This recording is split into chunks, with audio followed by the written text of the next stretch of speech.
Hi, welcome to the second interview in our series. Today, I'm introducing an amazing man, Jason French, who's a human potential mentor. Now, Jason will explain what that means, but I just had to share. I met Jason, was it about 3 years ago, Jason? Yeah, 3 years ago. 3 years ago in another, we were at a workshop together, and then I met him a few times since then. And then this year, I was very, very blessed to go to one of Jason's workshops here in New Zealand. And it totally changed things for me. And actually, the workshop that Jason took us on a journey, which was fabulous, a bit challenging, but fabulous. But it's actually the workshop that actually made me start this group, Awaken Your Inner Herbalist. So for this, I'm incredibly grateful. But so welcome, Jason. It's very cool to have you here on this platform. And so we're going to be speaking a lot over the time. But today, I'd like you to tell everyone how you've got to where you are now. This is going to be a long story, I know. It is going to be a long story. First of all, Karen, I want to say a massive thank you for having me to share this, obviously my story or information that I can help or wisdom that I've got that can actually support any of the people that are part of your group here, because I know that, that was one of the big things for me. And you're asking, how did I get to this place, or, why would I even go down the path of the work that I do? So a human potential mentor basically is to bring out people's human potential, because a lot of people think they're living their potential, but they're not. How do I know that? Well, the reason why it was the 15th of August, 2000, and I was driving along. I just done the Good Samaritan act of dropping someone off that was a mutual friend of ours, and in the conversation there was something massive happened for me. They, without them realizing, in their sarcasm, they triggered an emotion in me that set me completely off. I'd just gone through a few years of workplace bullying. I'd also gone through some whole lot of other stuff growing up, but I didn't think anything of it. I just thought it was normal. And so when you think it's normal, it's kind of like, well, what's the point? And so I was 35 kilos overweight. I was just trying to lose weight at that stage. And I was 6 months into losing weight. I'd also battled with glandular fever. The other thing I'd battled with was severe depression. I was highly anxious, and for some people, they would have said, I'm too much, I'm too sensitive, I'm over the top, I'm this, I'm that. For my mum and dad, it was very interesting for them, because they were just giving hearts to everybody. So it was always about everybody else. And for us, it was always about serving others. So when I started to unpack and get to that place of going, well, why is it that I'm really here? On this particular night, I was driving along a winding road, and I got to that place of, I've had it. I've had enough. And I'm thrashing around in the car. The foot's gone to the floor. And here I am, just like screaming, just let me go. I want out. And the car stayed on the road. And as I got down a little bit further, I literally, I was just crying my eyes out, and I was just knew that there was stuff that had to be released, but I didn't know how. I didn't know what it was. All that sort of stuff. And, the thing that's amazing is, as I processed the emotion and I came to this place of, I'm just nothing. I mean nothing to anyone, and I am nothing to anybody. And I feel worthless. I feel not good enough, but for some reason I'm here. And I don't understand why I'm here, but I have to, as I drove further home and got to bed, and I cried myself to sleep. And the next morning I had one of my incredible friends who out of the blue just called me and said, I think it's, she said, Jace, can you do me a favor today? And I said, what is that? And she said, can you watch Oprah Winfrey? And I said, why would I want to watch Oprah Winfrey? And she said, because there's an incredible author that's going to be launching her book, and I think you get a lot out of it. Number one, I don't read books. And number two, I don't watch Oprah Winfrey. And number three, who the hell are you to direct me somewhere then out of my state of being right now, of being hopeless and worthless and all that sort of stuff. Now, she didn't know that the night before I tried to take my life.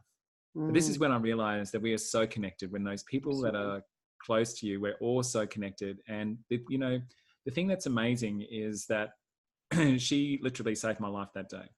And so did Oprah Winfrey.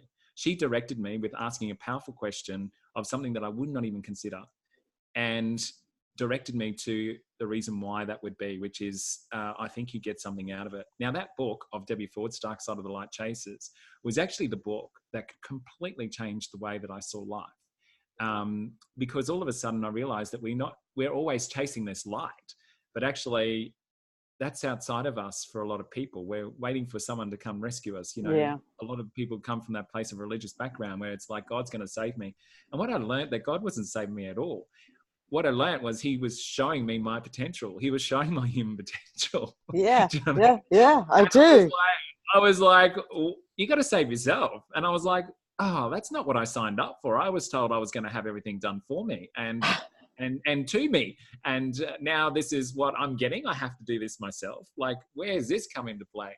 So that was one of my big aha moments of with Debbie Ford, is that, and I thought she was an incredible woman. And when I read her story, I was like, oh my God, I've got a really good life. So what am I concerned about? And that's one of the biggest things that I find with the people that I work with are like high achievers, is they compare themselves. Well, my story is not as bad as yours, so therefore I don't have anything going on for me. I don't really have a problem. I just don't know why I'm stuck.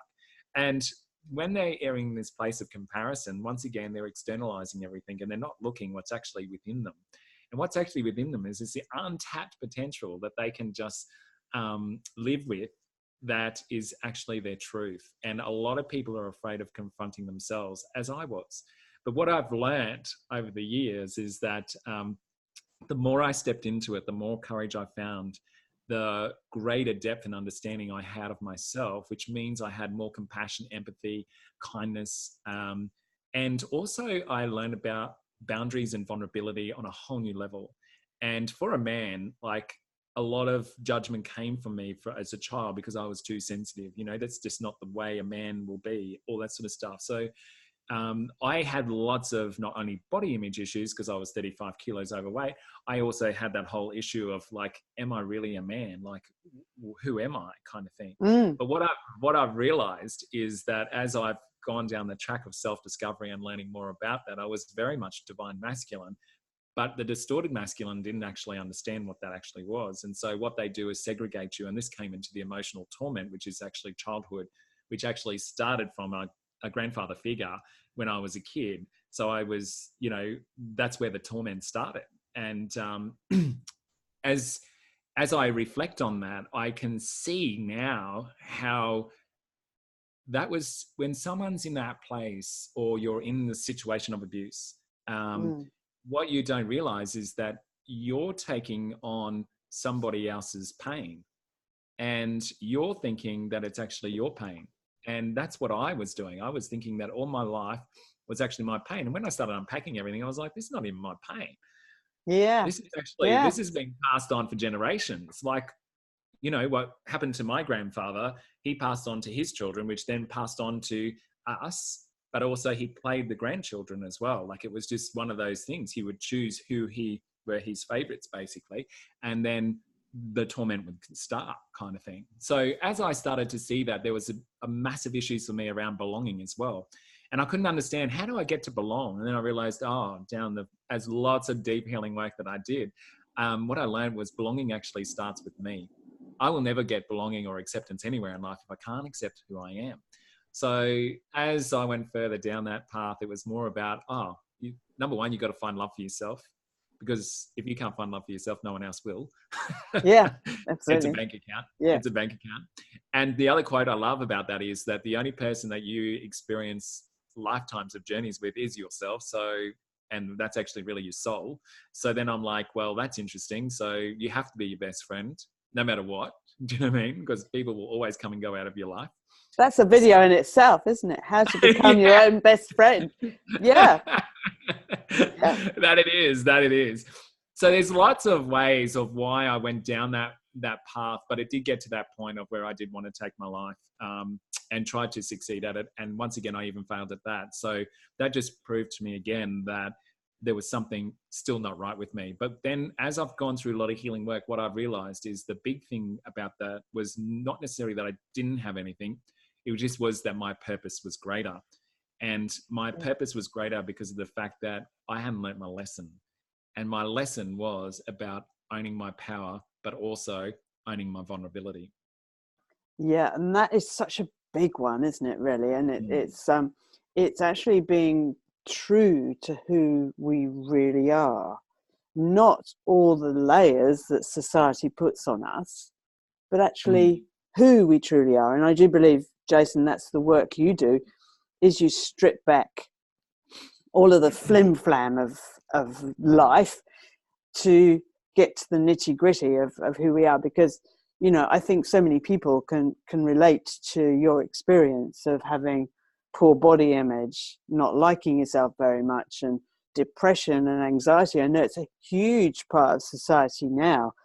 So can you just sort of do a little of how the steps that you went through to just really, I know you unpacked it all, but what's so one of the big steps that I learned about very quickly, and this is something that I didn't realize at the time, like I was an over responsible person.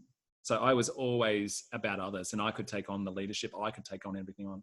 So what I learned about that was actually teaching people about self-responsibility. Yeah. So that was one of the first steps, is actually learning what is actually yours and what's someone else's, and what are you actually responsible for.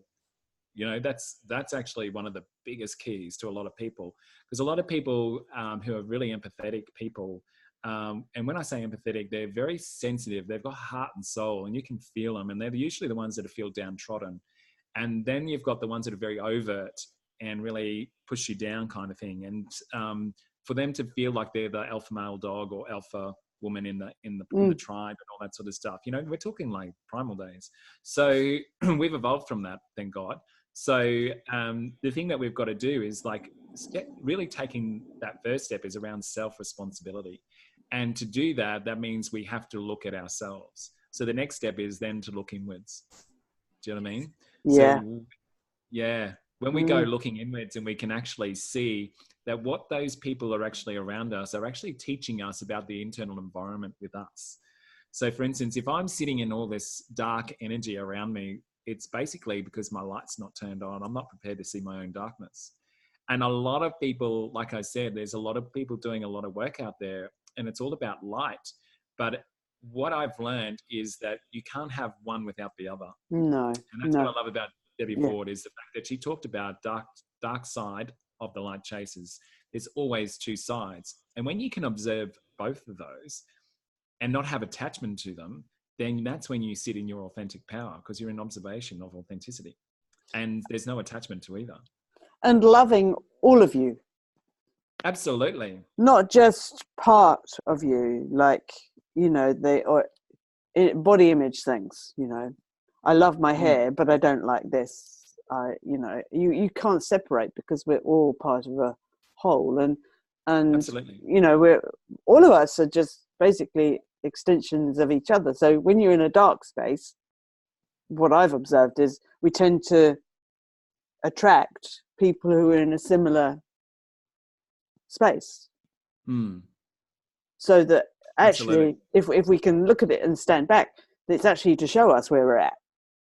Absolutely. And that's the thing that's so awesome about life when we wake up every day, because we are actually being taught on what part of us needs to grow.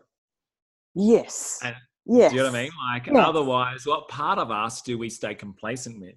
And what I've learned is when you go on a holiday, you're always looking for the latest tourist attractions, as opposed to being in the moment, looking around and discovering what's right there in front of you. Yeah. And it's the same with the whole of life, isn't it, really? Often, as you say, we're looking for the next bright, shiny object. And you know, I can so relate to that, Jason.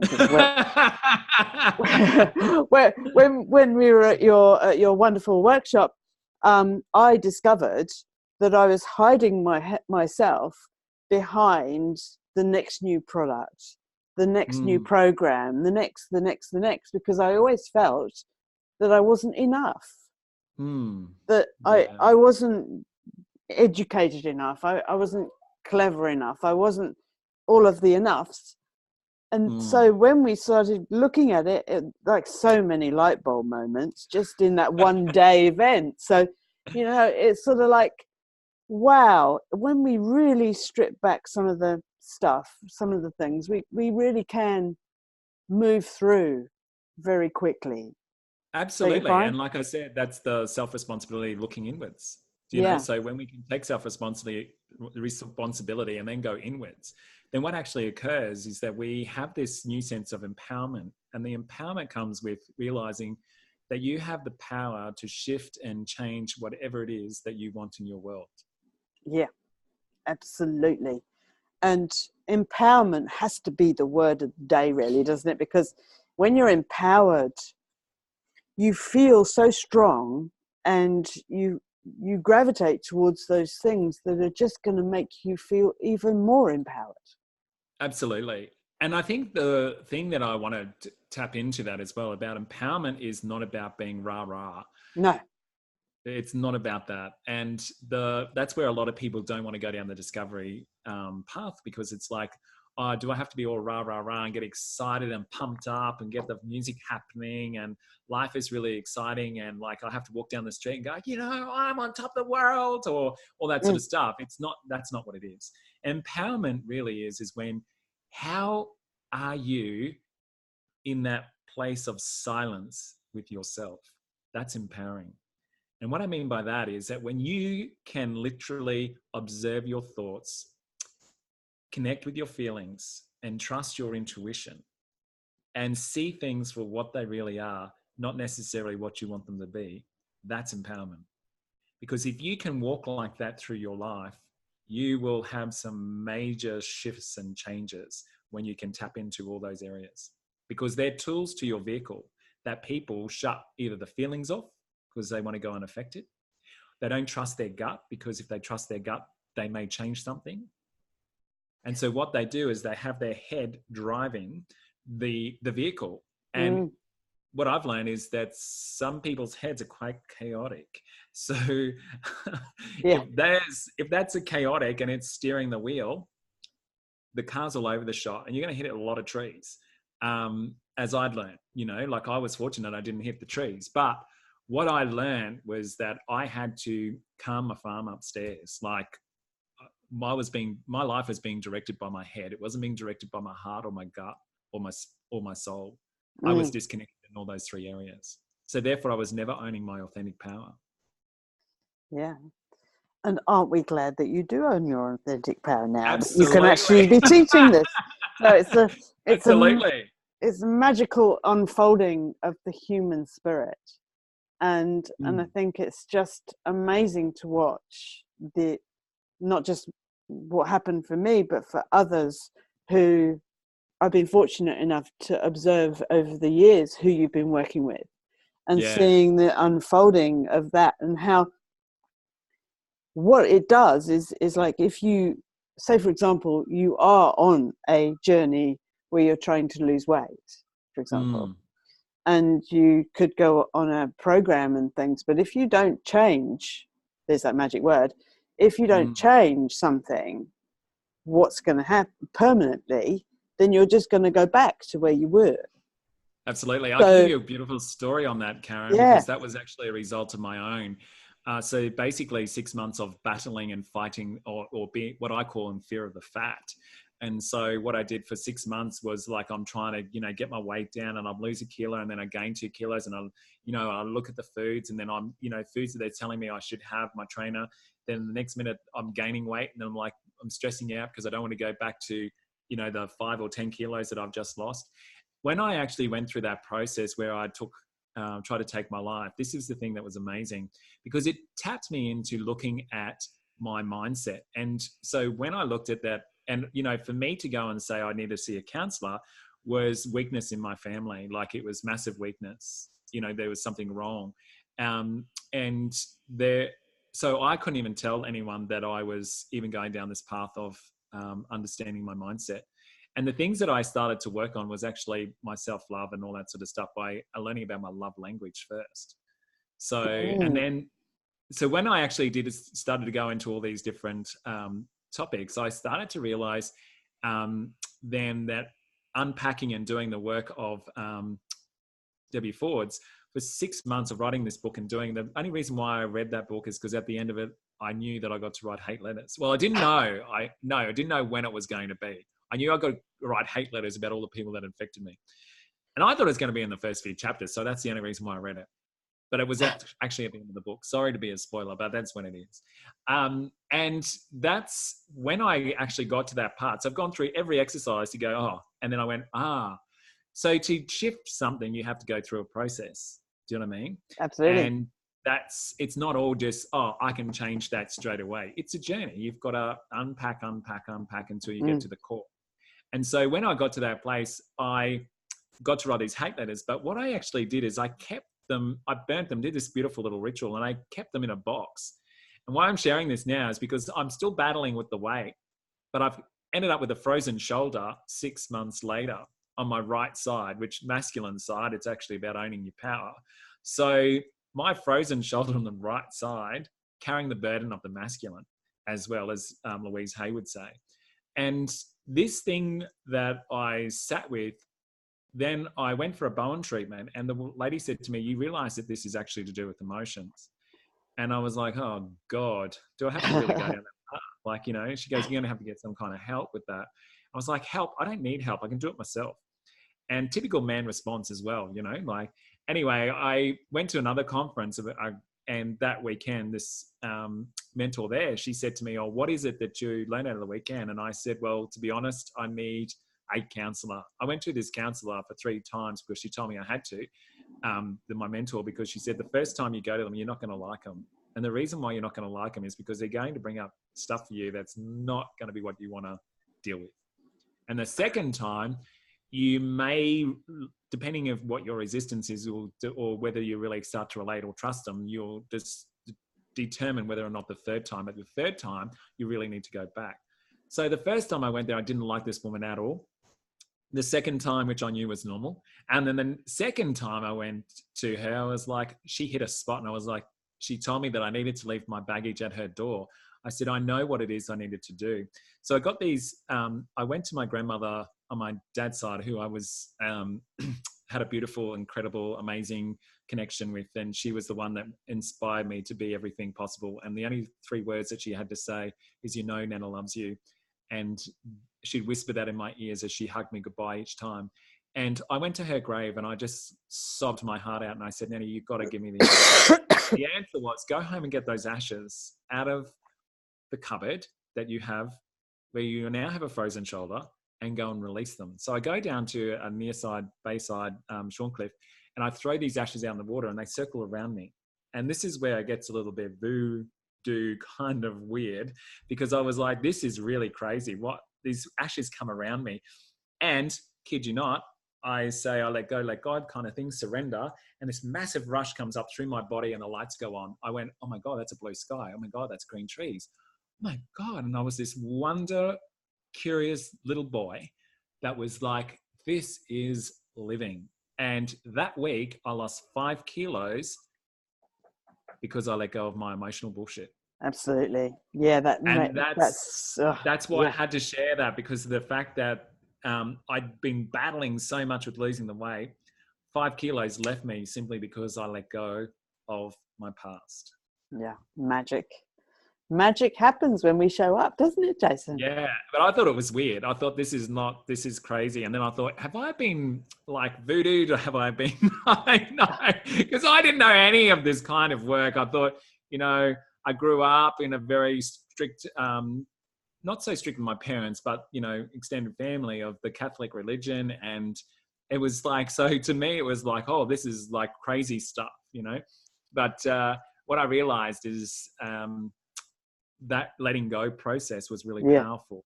And because you'd made those sort of remnants of that hate letters. You'd made them sacred, hadn't you? Absolutely. You were And it holding was them up. my whole truth. It was Mm. my whole truth of what it actually, because, you know, when you are impacted by something or someone, a lot of people, what they do is they retreat. They never stand up and tell the truth.